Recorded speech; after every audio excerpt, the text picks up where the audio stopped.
So this is the second to last issue of West Coast Avengers. Well, at least this iteration. And hopefully we have a new recurring character going forward in Kilowatt. Not gonna lie. When I first started reading this, I was like, who is this guy? Like, why is he here? He's just comic relief. But that shows how good of a writer Gerry Duggan is, because now I am a Kilowatt fan. And since he's a mutant, just put him on the X-Book. There's always at least 10 going on at one time. Support the comic industry by visiting your LCS. My name is Dorian. This is SEM Comics. We continue our coverage of West Coast Avengers, number 9. Our story starts off with Kilowatt narrating, and he's saying how the crazy Church of Ultron eventually became the clown show that him and Firestar were afraid it would become. And he's flying around wounded because when he escaped from prison, one of the guards on the sniping towers actually caught him pretty good in the shoulder. And he's at a crossroads. He doesn't know what to do because Steve-O has his father lined up to be killed by a sniper if he doesn't put some kind of hard drive in Avengers headquarters. But also too, the Avengers need him right now, and those things are in two different directions. Rhodey's down and unconscious. Spider-Woman is buried in rubble. She's holding up like a slab. She needs help. She's asking Meredith to help, but she can't right now. So she's asking anybody to help her. And crazy old Scorch Ultron says, I hear you, Spider-Woman. I'll be there in a second to go ahead and speed things up. And we see that he's also Zord Blue Ultron, and he just got his head sticking out. And Blue Ultron is still trying to reason with this dude, which there's no reason with this guy. So Scorch Ultron goes, since I'm connected to your guys' communications, make sure when you come find James Rhodes, you bring his dental work, because that's the only way you can be able to identify him. As he takes off his faceplate and is about to blast him, point blank range. And then he's blasted from behind by somebody saying, stop, no more death. It's our Red Avenger Ultron, and he's pissed off. So he goes, what did you do to our brother, you monster? And he goes, oh, the one? Oh no, he's going to bear witness to what he did. So the Blue Ultron's like, you need to stop this psychopathic monster. Please avenge us.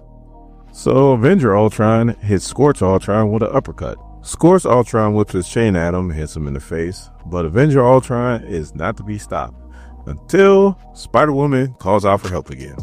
So then he stops what he's doing to save her, but he's also dealing with Scorch Ultron, which is blasted in the back. So he's trying to hold up the pillow with one hand, use the other hand to send a blast to Scorch Ultron. Scorch Ultron walks right through it and then wraps his chains around Avengers Ultron. So things are looking pretty bad when out of nowhere, my boy Kilowatt comes and knocks the bejesus out of Scorch Ultron. So Avenger Ultron's like, we need some help.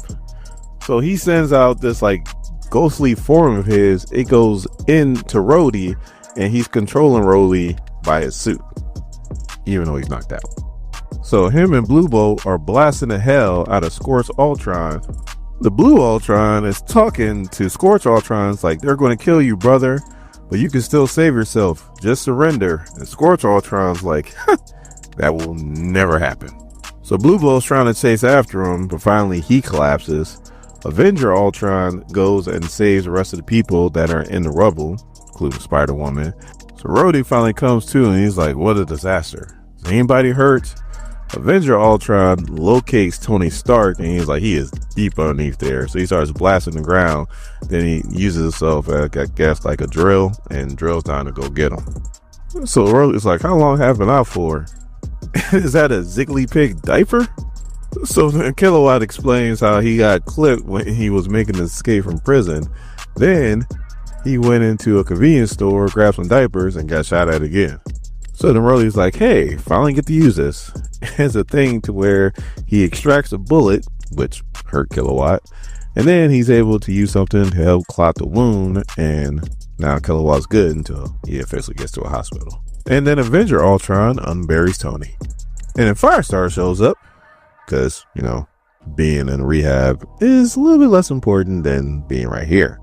And she sees Kilowatt and she's like, what the hell? Did you get shot? Did Ultron shoot you? And he was like, no, I got shot escaping jail. And then Wonder Man shows back up. So he's like, don't ask about the clothes. My clothes got blown off in that explosion that happened like 5 minutes ago. So then we go back moments ago where we have a naked Wonder Man. He crushed this dude's car. And all he's saying, my wheels, man, my wheels. So Wonder Man's like, what happened? So the valet's like, there was a cool explosion. And then out of nowhere, you came streaking out the sky like a comet, land on this dude's car, butt naked. So the Wonder Man gets up like, I need a big favor. And the valet's like, and now we have Wonder Man wearing his clothes. So then now that everybody's safe, Kilowatt pulls out the hard drive that Steve-O gave him and pretty much breaks down Steve-O's plan, what he wants to do, and exactly what's going on with his dad. So then Ultron puts a thing over it, or like this energy field over it, and he's like, all right, I gotta contain, but it also has a listening device, so Steve-O probably heard everything that was just said right now. So Kilowatt's like, my dad. Wonder Man's like, I can get there faster than anybody, Tommy. All of a sudden, Starfire goes, hold for the sonic boom. Boom! Yes, Wonder Man is going to save his dad. So Kilowatt tries to do something, and he can't because he's still weak from that gunshot wound. So they get a satellite hit to where Scorch Ultron's at. So then Rhodey's carrying Spider-Woman. Firestar's helping out Kilowatt, and then Tony's like, hold on a second, Ultron, we need to talk. So Tony apologizes for having a contingency plan for him, and Ultron's like, to kill me? And Tony's like, to stop you, but yeah, pretty much to kill you. And Ultron's like, well, I'm just more disappointed. I'm not upset because you said you trusted me when really you didn't. Well, now you're officially an Avenger. You're not until Tony Stark disappoints you. So then Tony's like, this contingency plan that was going to be for you, would it work on him too? So Avenger Ultron's like, odds are no, because he's a little bit different than I am. So then Tony's like, well, why don't we get back and we work together so that we can change those odds? Well, all of a sudden, they get a message from Rhodey saying, Tony, Ultron, we have a situation. The people that blew Ultron chains in his church are trying to join Scorch Ultron, who is now controlling him. He's already grabbed a few of them, and now he's like significantly bigger. Rhodey's trying to hold him back and is being very unsuccessful. So then Kilowatt and Firestar decides to join powers together. She's going to use some microwaves, and he's going to use some electricity to make a shield so that those followers can join Scorch Ultron. And then Spider-Woman and Rhodey are on the other side of the force field trying to hold them back. So Rhodey and Avenger Ultron show up. They get with Rhodey and Spider-Woman. They all go into the force field because Firestar opened up a little hole for him. And then Iron Man's like, all right, you want to do the honors, Kilowatt? And he was like, oh, it would be my pleasure, Iron Man. Avengers, assemble. And they all attack Scorch Ultron.